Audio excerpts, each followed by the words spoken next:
Hello everybody. I'm just going to quickly show you how to update your Asus motherboard with the USB BIOS flashback tool. As long as your motherboard has this option available, then you can use it to update your BIOS without using a CPU, which I am going to be using on my ROG Crosshair 7 Hero for my soon to arrive 3900X, because I do not have another AM4 processor right now. So, first things first, find your motherboard on the Asus website and make sure that it has USB BIOS flashback. Once you do that, go to the support page, go to drivers and tools, and then go to BIOS and firmware. And normally you would download the most recent or the most up-to-date here BIOS. If you know of any kind of instability, you can go to a previous version. That's entirely up to you. I've already downloaded this one, so I have it here. And as you can see, there's two files. There's the cap file, which is the actual BIOS file, and then there's the renamer. And I will show you what the renamer does in a second. Asus recommends that you use a USB 2.0 stick instead of USB 3.0 just for stability. So I grabbed an old Lexar drive, so that's what I'll be using. And so I have this old Lexar drive, and one other thing that you must remember to do is make sure that this USB is in FAT32.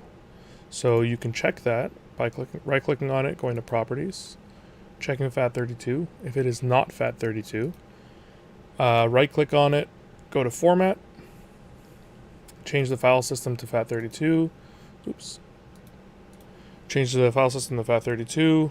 Put the label as to whatever you would like, and start it. It should take, if it's a small USB, it should take couple seconds maximum. And then it'll erase everything on the drive, which you have to do anyways, is make sure that the drive is completely empty. Now copy these two files over to the USB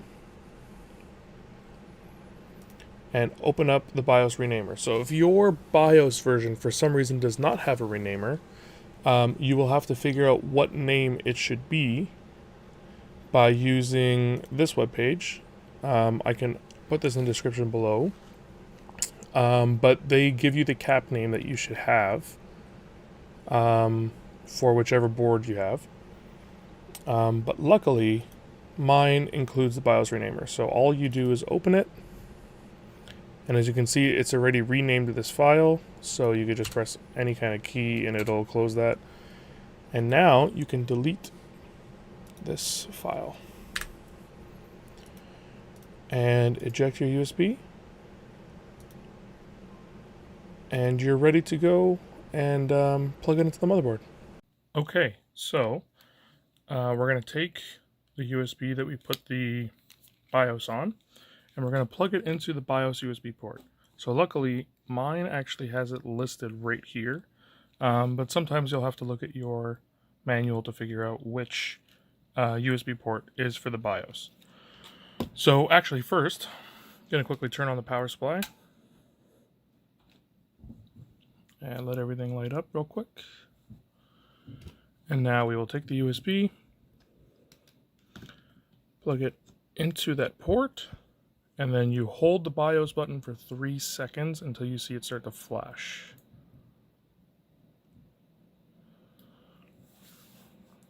And now as it strobes like that, you let it continue strobing until it becomes a solid light, and then it'll turn off. Once it does that, that's when you know that it's finished updating. So we'll catch you back when it's finished.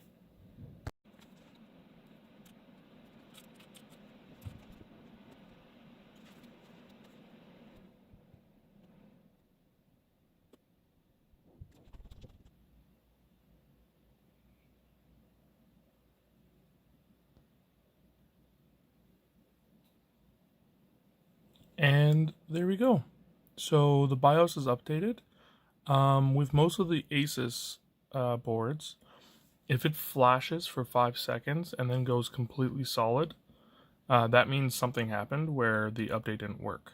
So if you have that issue, you can try it again.